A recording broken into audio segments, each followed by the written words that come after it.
The RANE ONE MK2 is here, and I am super pumped to do a full review on this bad boy. Let's have some fun.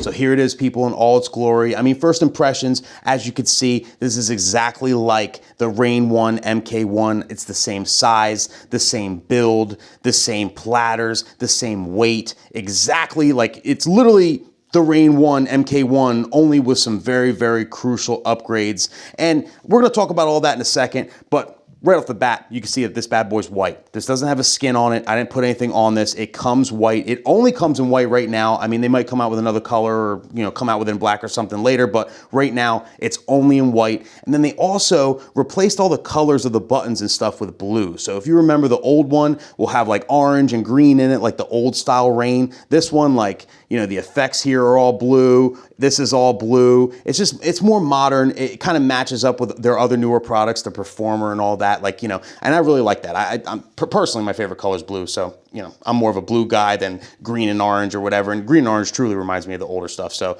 I'm glad they did that. That's all upgraded. But besides the cosmetics, let's get into the nitty gritty. Let's talk about what they put in this bad boy, what they upgraded, and why it's another level. So we'll start right here in the center section of the controller, the whole mixing section. I think there's a lot of really cool upgrades they made here. I mean, off the bat, you can see I have an OLED screen, but below that, one of the biggest things they did was they finally added onboard effects. One of the biggest misses that the first RANE ONE had, and myself and a lot of other people had gripes about, was they did not have onboard effects. And I mean, the RANE ONE original came out in a time where Serato effects were awful. I mean, they were really, really bad. So to me, it was a big miss. So now having the onboard effects really takes this to another level. Now you're gonna have 29 effects in total. Here you have your 6 standard, your echo, recycler, scale down, reverb, matrix, and echo out. And then if you want to reassign it, all you have to do is just hold a button, scroll here, and you can assign any of the 29 effects to any button that you want. So it's really easy and customizable. It basically saves it. And then you can see right above here, they kind of did a slight redesign where they took the main and the booth volume knobs and they made them horizontal instead of vertical. And that left way for them to put the little LED meter, the sound meter here in the middle. And then they also have 2 new buttons right here underneath. Now this button allows you to switch from hardware effects to software effects nice and easy. So, if you happen to have some software effects you really like using, it's very intuitive to switch to that. And then over here, you have effects on your mic 1 that you can toggle on or off right with here. And if you want to dial in the parameters of the mic effects, all you have to do is hold this button down, and then you can use this knob to adjust the depth, right? It's on echo right now, or you can use this to go up to reverb, same thing, adjust the depth. So during your sound check, you can do that, set it and forget it, and then you're good to go. But toggling it on and off is very, very useful, because if you use effects on your mic and you're doing a wedding and you're gonna hand off your mic to a toast, now you can just toggle it off that easy. So, the maid of honor doesn't have a crazy echo and, kind of weirds her out or whatever, you know what I mean? So you can toggle it on and off right there, adjust it during your sound check, and you're good to go. So anybody use effects with the mic, this thing's a shit for that, for sure. Now moving down here below, the first thing off the bat that I think they nailed was putting the effects depth knob right here in the center. Now in the old RANE ONE, it was actually up in between the EQs in a weird awkward spot to the left. To me, that was just not intuitive at all. Having this right in the center, so you have here and then you basically hit your effects and go, like, that is where it's supposed to be, in my opinion. Like, that is a great, great idea. I'm so glad they did that. And then beyond that, you have your Q buttons here. You can actually do stem level EQs, right? So you can replace your EQs with stems by just hitting shift and hitting this down. So that's very, very easy to do. And we're gonna get into all the stem stuff in a little bit. Now the up faders are now precision feel up faders. So they are highly upgraded. Phenomenal up faders here. And then you have the same crossfader, but it does have some tweaks. So this Mag 4 is actually the most advanced they made, because they actually adjusted the curve algorithm. So you can cut in way, way more aggressive. You can dial it in on the computer as well, like within the app. And it really does have a way sharper curve than any other RANE thing I've ever touched. That was one of my gripes with RANE. It's like there's a little bit of bleed with the crossfader, and it's a style thing. I mean, there's a plenty of DJs, the people that can cut their faces off that really like that. For me personally, I like a more sharper cut, and now you get that with this new crossfader. And then on top of that, if you remove these 4 screws and then take these off, you can manually adjust the tension of each of the 3 faders as well. So you have an analog tension adjustment with all 3 faders. Super clutch. Over here in this section, it's pretty similar. You have the same start stop button right here. It's like a turntable button. I always love that about Ranes. Like I like the feel of that, just being a turntable guy in general. You have the same pads, very, very similar, but what they did was they replaced the slicer here with a stems pad. So instead of having to replace your roll or anything else, you can just hit stems right here, and then you can activate your stems nice and easy. You have your stem effects that are built into Serato, all that. So that kind of makes it really, really cool. So you can save your roll feature and then use the stems here. But that's not it with stems, people. That is not it. So up here you have dedicated acapella and instrumental buttons, so you can isolate stems there. And then on top of that, they replaced the whole scroll pad thing, that you hit by accident and it jumps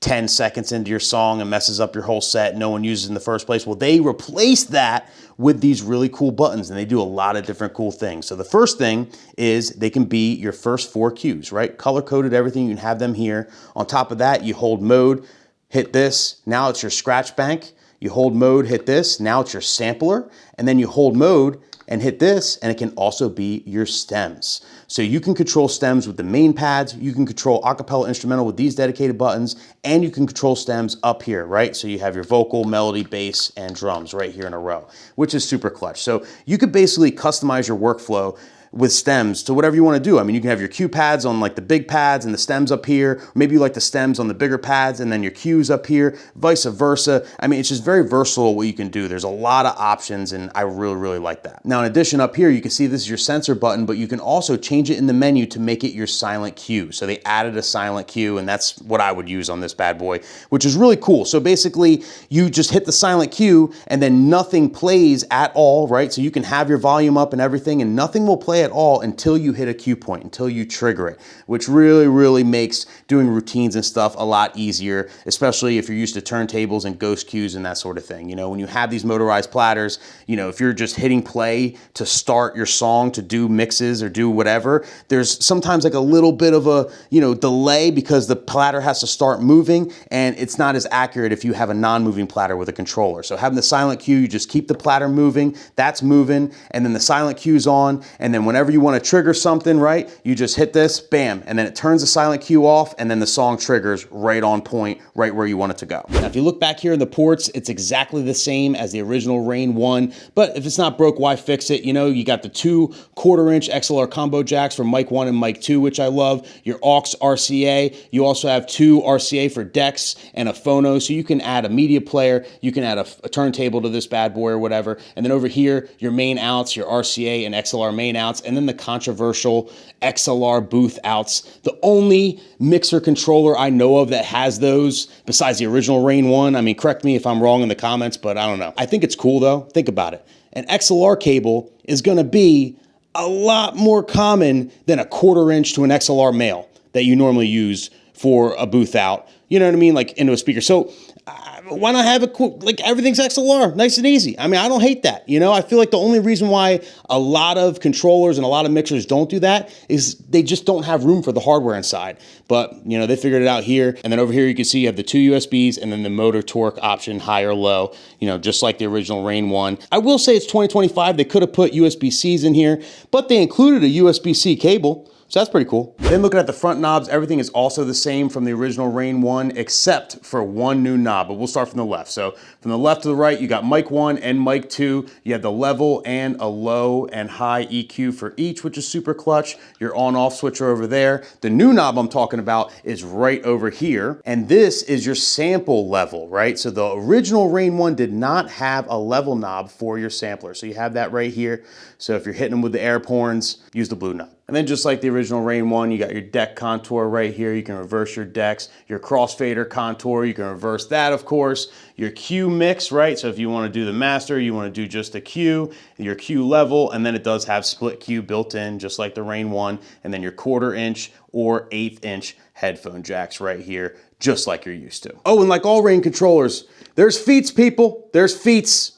Very important. You can hide your wires underneath, everything. Big fan of the feats. Now that we talked about all the features that they added and all the features that they kept the same, let's talk about the most important feature, the price. See, this thing is the definition of if it ain't broke, don't fix it. And they did the same shit with the price. It's kind of wild. So when the first RANE 1 came out in January 2021, almost 5 years ago, it came out for $14.99 US dollars. Okay, that's the MSRP. And this right now is shipping, it's on sale for the exact same price over 5 years later, and you know, after a lot of inflation later too. So shouts to them, they kept the price the same. That's actually pretty fire. But if you think about it, there's two ways to kind of redesign a controller, right? If you're doing a product, you're making an MK2, you know, you could do what they did, kind of stick to the same template, right? A lot of things are the same. If you look at this, I would say 80–90% of it is RANE ONE MK1 parts. You know, it's the exact same. It's the same build, the same size, the same platters. You know, they upgraded where they need to, but by doing that and keeping everything mostly the same, they keep the same template. I'm sure they're able to keep their manufacturing costs down that way rather than a complete new design. They get to keep the price of the thing down. And then for all the RANE ONE users out there that love it and still use it to this day, you're gonna shit yourself. I mean, this is perfect. It's everything you're used to,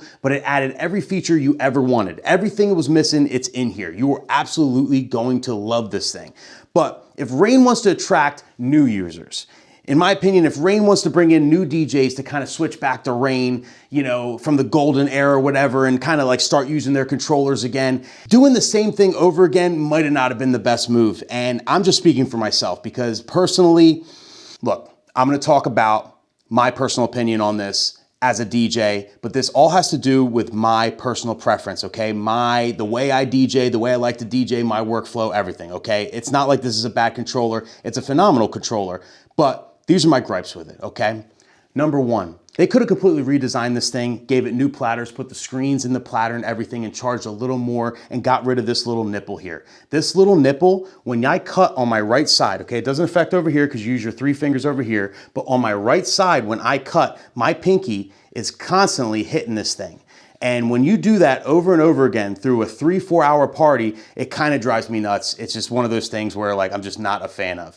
Then overall, this is, as far as a motorized controller, this is the smallest footprint of a motorized controller on earth. There's no one that's smaller than this, and they kept it this small, and they could have afforded to make it a little more bigger because you'd have more real estate. It's kind of tight within the EQs and everything. You just have to really get used to it with your muscle memory so you don't hit a wrong button, because it's very easy to hit the wrong button here. And you know, it's tough to get used to. You know, when you're used to a lot of real estate, it's a little tough to get used to. When I use it out, I'm just like, I'm kind of making a lot of mistakes, and I'm sure I can learn the layout and kind of figure that out. But generally speaking, especially in the middle area, it's very, very crowded. And then my final gripe is it's still crooked. All right, the first one was crooked.